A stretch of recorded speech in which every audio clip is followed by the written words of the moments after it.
Bonjour à tous et à toutes. Aujourd'hui, Lumière du Monde nous propose une émission tissée de lumière et de courage. On vous amène dans des lieux qui parlent encore, même quand les bancs sont vides. On écoute une voix qui dérange l'indifférence, celle d'une sœur engagée contre la traite humaine. Et on va se laisser interpeller par une question brûlante. Comment marcher ensemble quand le chemin est incertain? À travers ces reportages, une même invitation, préparer Noël autrement. Non pas en accumulant, mais en ouvrant.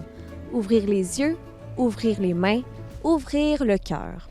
Bienvenue à Lumière du Monde et bonne émission!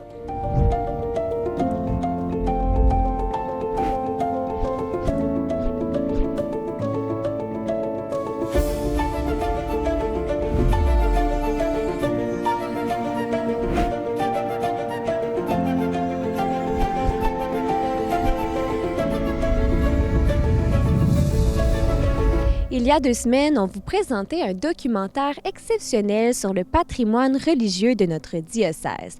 Un voyage de Port-Neuf à Bellechasse pour plonger au cœur du grand discernement collectif. Comment accompagner nos communautés entre deuil, espérance et créativité face à l'avenir de nos églises.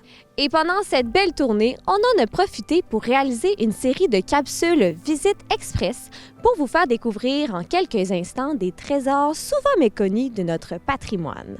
Ces lieux ne sont pas seulement des bâtiments, ce sont des repères de sens, des témoins vivants de notre histoire collective.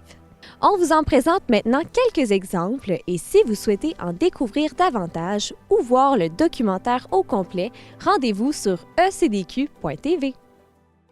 On se trouve présentement en face de l'église Saint-Joseph de Deschambault à Deschambault.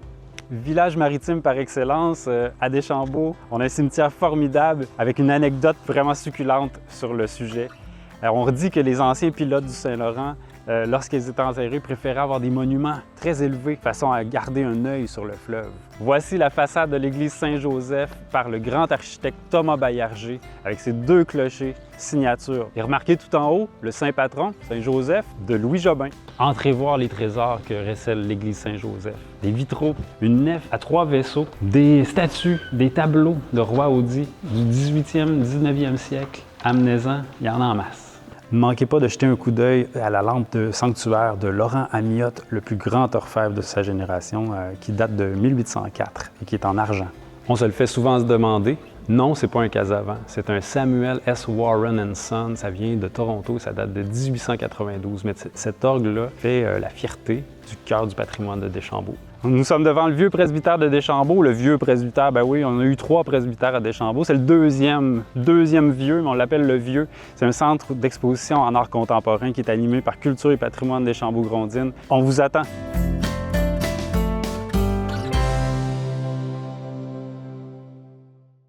J'ai le privilège de vous inviter à venir visiter l'église de Beaumont avec toute sa beauté et son histoire. Alors nous, notre église, ce qui fait aussi sa richesse, c'est qu'elle n'a pas brûlé. Cette voûte-là contient des rosaces et les paysans avaient cette grande fierté de leur église. Ils en ont fait tellement que Bercier a eu le bonheur de pouvoir en placer dans tous les carreaux. Nos fenêtres ont des feuilles de lys. Vous voyez, quand il fait soleil, elles se reflètent sur l'encadrement des fenêtres. C'est lors de la restauration, en 2015, on a refait la peinture et les artisans ont tout nettoyé la feuille d'or. Saint-Étienne a été martyrisé parce qu'il ne voulait pas renier sa foi. Alors, notre paroisse avait été dédiée à Saint-Étienne. Ces vêtements-là, c'est brodé au fil d'or. C'était les vêtements qu'il portait pour des grandes occasions. Moi, je me dis, chaque petit coin a de l'histoire. C'est ouvert du mercredi au dimanche, de 10h à 4h. Et les fins de semaine, lorsque vous constatez que la porte est entrouverte, prenez plaisir à entrer parce qu'on serait heureux de vous accueillir.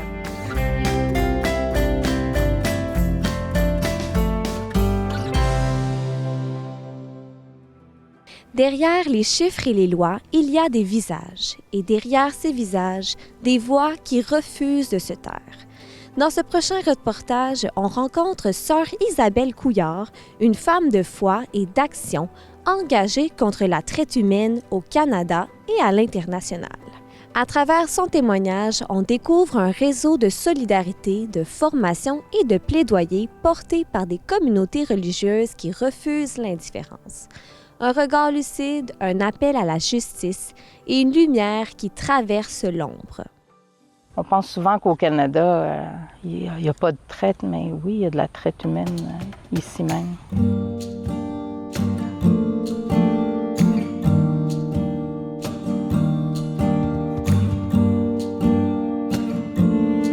Les trafiqueurs, ils vont vraiment cibler les personnes les plus vulnérables. Ils ont vraiment le regard et ils vont se positionner à des places, que ce soit physiquement à la traversée d'un pays à l'autre ou dans les temps de guerre où les personnes se retrouvent plus vulnérables.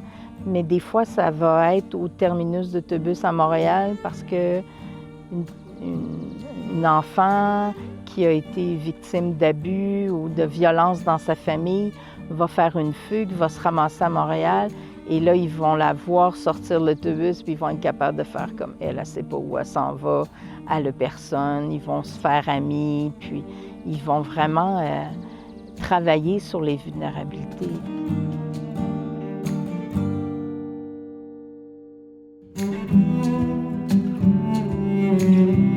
Le Comité d'action contre la traite humaine interne et internationale a été fondé en 2004 après un grand questionnement des communautés religieuses à l'international, puis qui s'est fait aussi au niveau du Canada puis au Québec sur la traite humaine, puis les enjeux, puis comment ça se vivait pour nous. La traite humaine, c'est toute personne qui est contrainte contre son gré pour un travail. Puis des fois, c'est dans le leurre, c'est dans la tromperie et des fois, c'est vraiment par la contrainte. Ça s'adapte dépendant des situations. C'est sûr qu'on est plus habitué dans les médias de voir des formes de la traite comme le trafic humain au niveau de l'exploitation sexuelle. C'est souvent la forme qu'on connaît le plus, qu'on commence à réaliser un peu plus aussi au niveau du Canada, du Québec, c'est sur nos terres agricoles, les travailleurs temporaires étrangers. Souvent, ils sont bien traités, ça va bien, mais il y a des fois que ça ne respecte vraiment pas les conditions de travail du Canada et comment ils ont été leurrés dans leur pays à venir ici, où on leur a monté toute une histoire avec des salaires qui ne sont pas les vrais salaires, avec des heures de travail qui ne sont pas les mêmes. Et souvent, ils s'endettent énormément auprès de leur famille, auprès de Sherlock. Ils vont aller chercher de l'argent pour pouvoir venir. Puis là, après ça, ici, on a un permis fermé qui ne permet pas aux gens de pouvoir changer d'employeur si jamais ça ne va pas bien. Fait qu'ils vont endurer des conditions vraiment difficiles. Dans les autres formes de traite humaine qu'on voit aussi, c'est beaucoup les travailleuses domestiques. Il y en a énormément qui viennent des Philippines, qui sont vraiment des fois dans nos maisons les plus huppées, mais qui travaillent des heures sans fin, des longues journées, qu'on ne pense pas au Canada, mais le mariage forcé, c'est souvent plus caché, mais ça continue même si on est au Canada.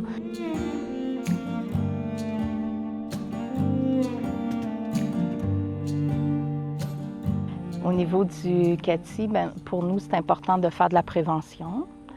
Donc, le Comité d'action contre la traite humaine interne et internationale, au niveau de la prévention, c'est de sensibiliser la population, sensibiliser aussi les populations plus vulnérables, parce que souvent, c'est là qu'on va aller attraper les personnes. Donc, pour nous, ça, c'est vraiment important. Il y a tout un volet de plaidoyer, parce qu'une fois qu'on voit la réalité, qu'on voit les situations, là, on fait, OK, il y a telle loi qui n'est pas là, ou il y a telle loi qui empêche de faire, ou qui empêche d'amener en cours un trafiqueur. Donc, de faire sensibiliser pour faire changer les lois, les mesures pour aider vraiment les victimes. Fait que c'est un volet très important qu'on fait au niveau du Canada, de nos gouvernements provincial, fédéral, mais qu'on se fait aussi à l'international.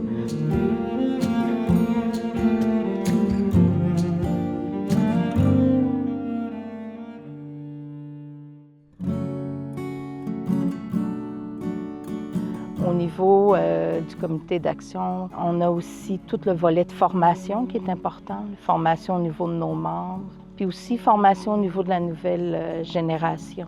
On a 2 projets, l'université à l'ONU du CATI. On commence notre 6e année où on envoie des jeunes universitaires à l'ONU lors de la commission sur les femmes et les filles qui se tient à New York à chaque année. Donc, au niveau de la formation aussi, on a un autre programme jeunesse qui est le programme des jeunes ambassadeurs de Talitha Kum du Canada. Et puis, ce programme-là, vraiment, les jeunes se forment elles-mêmes, vont chercher leur formation sur des enjeux plus spécifiques sur lesquels ils veulent travailler.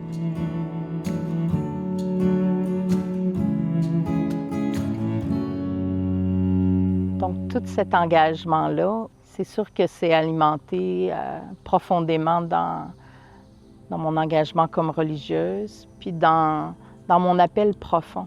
Je pense que dans mon expérience où j'ai été adolescente et Dieu n'existait plus, et c'était le scandale de la misère du monde. Comment Dieu, qui va m'aider à faire mes petits devoirs, qui va m'aider dans mes petites affaires, laisse ça? Et ce scandale-là a toujours été à la base. Puis à un moment donné, c'est comme si j'ai compris profondément. Je me rappelle être assis où j'étais dans ma chambre, je sais pas, à Chapelle, parce que j'allais pas à l'église, mais que Dieu me dit, bien Isabelle, j'ai besoin de tes bras, j'ai besoin de ton cœur, j'ai besoin de ton engagement, justement pour faire un changement. Donc, ce côté-là, puis avec ma communauté, Marguerite Jouville, où s'y me rejoignait beaucoup, c'est Dieu est Père, donc on est tous frères et sœurs. Et je ne peux pas laisser ma sœur dans la détresse.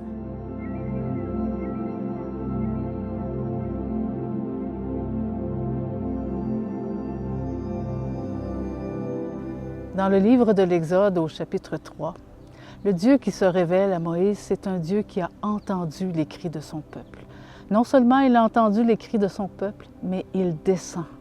Il visite son peuple et son objectif est simple et clair, les libérer de l'esclavage. Il y a donc un peuple qui naît de la libération de l'esclavage. Quelques siècles avant, Joseph a eu cette expérience dans le Premier Testament, cette expérience d'avoir été vendu par ses frères. Et malgré cette situation, Joseph va transformer vraiment la situation des Égyptiens et des Égyptiennes en pouvant partager une stratégie pour lutter contre la famine. L'exemple de Joseph nous montre que même les personnes en situation d'exploitation peuvent changer leur situation, peuvent être soutenues et peuvent soutenir aussi une société. Dans le livre de Jérémie, au chapitre 7, verset 6, on rappelle les exigences de l'alliance avec Dieu. Améliorez pour de bon votre conduite et vos actes, qu'il y ait une vraie justice entre vous. N'exploitez pas l'étranger, l'orphelin et la veuve.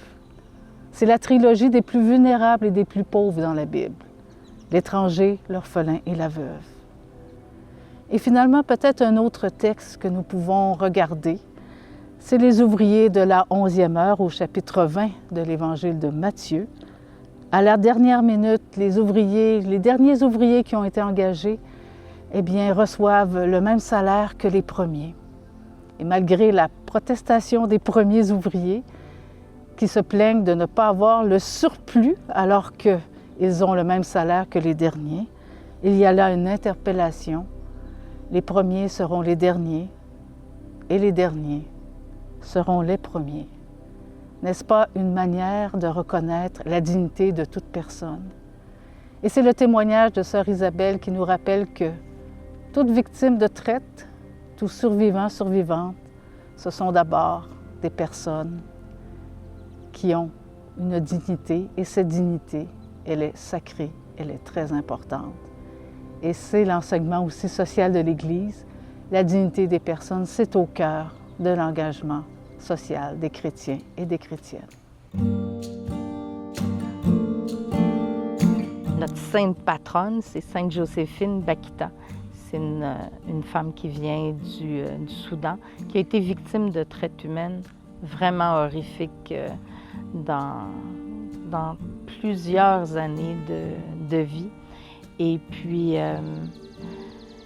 à travers son cheminement, elle était pas dans un milieu catholique du tout. Et puis, à travers les expériences et les familles dans lesquelles elle a été trafiquée, on est venu à reconnaître le Seigneur, puis à faire tout un cheminement.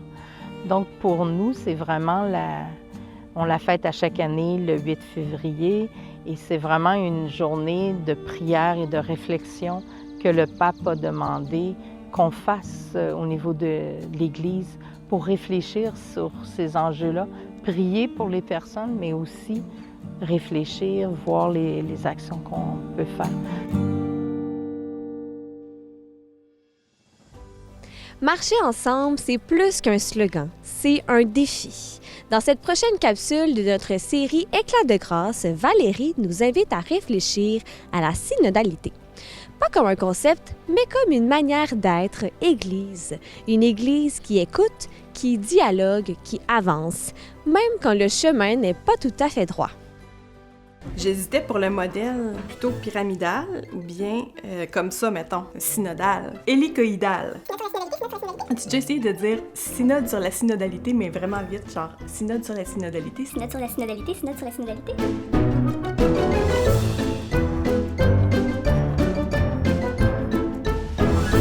J'entends souvent un souhait, une revendication, que l'Église catholique change, qu'elle s'actualise.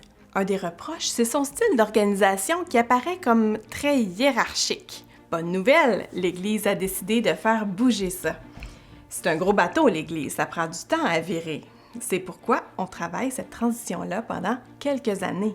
Je dirais qu'on est en train de revoir complètement notre mode de gestion, de participation. Ce grand chantier, c'est l'implantation de la synodalité. Le pape François avait lancé le bal au niveau international, Léon XIV a renchéri et depuis, les transformations sont en train de se vivre sur le terrain.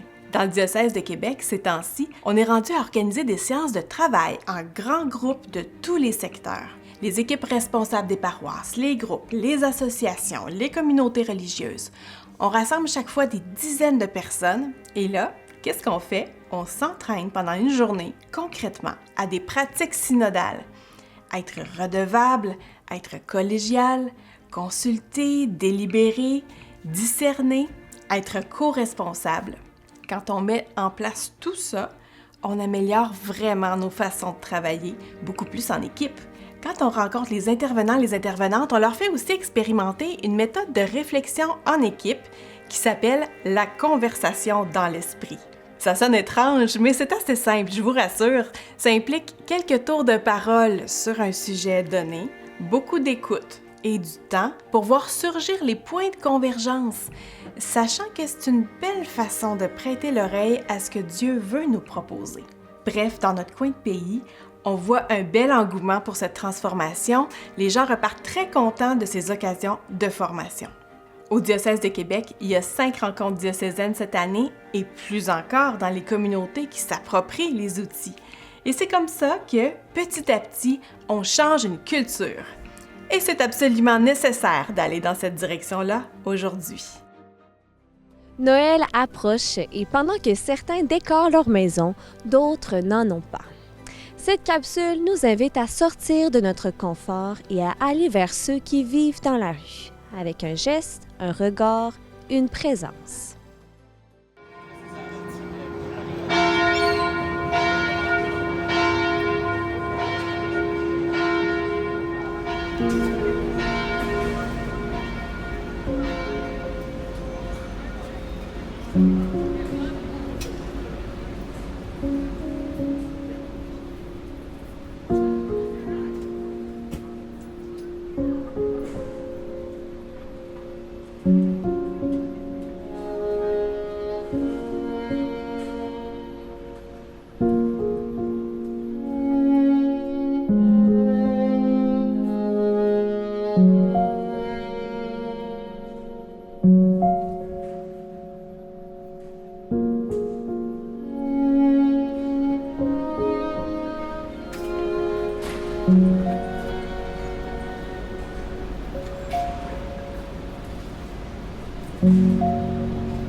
Après avoir été invité à ouvrir notre cœur aux plus démunis, Monseigneur Juan Carlos nous propose maintenant une parole d'Avent pour nous aider à préparer Noël, non pas seulement avec des lumières extérieures, mais avec une lumière intérieure.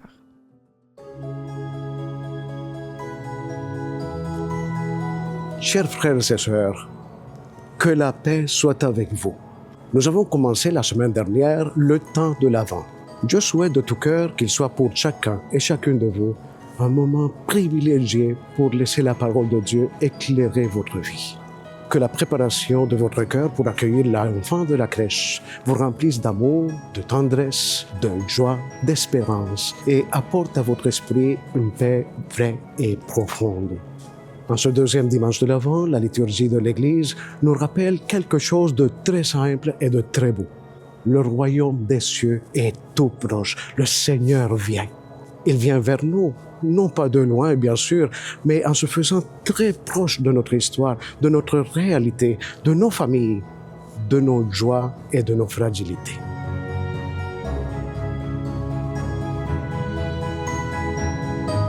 Dans un monde où beaucoup de gens cherchent un sens à leur vie, une lumière, une direction, Dieu veut marcher avec nous. Quelle bonne nouvelle! Il veut nous offrir cette clarté intérieure qui nous guide sur la route, qui nous redonne espérance. Et nous en avons tous besoin. Faisons ensemble un petit survol pour découvrir ensemble un beau trésor qu'il veut révéler au monde entier. Commençons par le prophète Isaïe.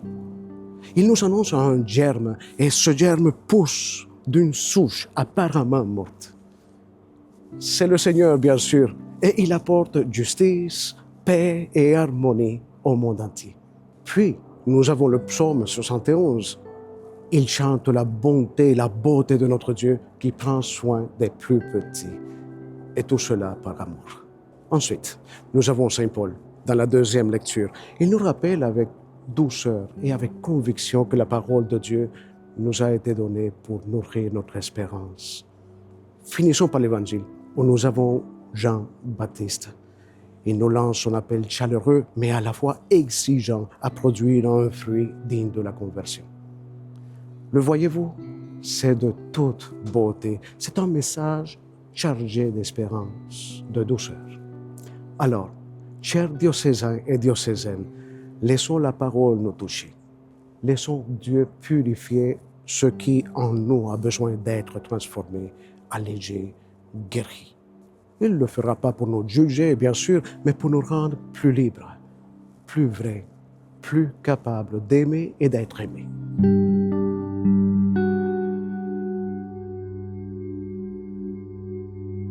Dieu ne cesse de vouloir entrer dans notre réalité, dans notre quotidien. Il le fait jour après jour. Et il ne cesse de nous illuminer et de nous montrer le chemin. Son amour n'est pas loin de nous, bien sûr. Il est là, simple, fidèle et toujours présent. Je vous souhaite de poursuivre votre route de l'avant avec confiance. Que votre cœur se remplisse déjà d'un bonheur total et durable. C'est le bonheur du ciel que nous allons célébrer la semaine prochaine lors du dimanche de Gaudete, c'est-à-dire le dimanche de la joie. Oui, la vraie joie s'approche et nous sommes très heureux de l'accueillir. C'est l'enfant de la crèche. C'est notre Sauveur. Que le Seigneur vous comble de sa tendresse et vous garde dans son amour et dans sa paix. Bon temps de l'Avent et que Dieu vous bénisse.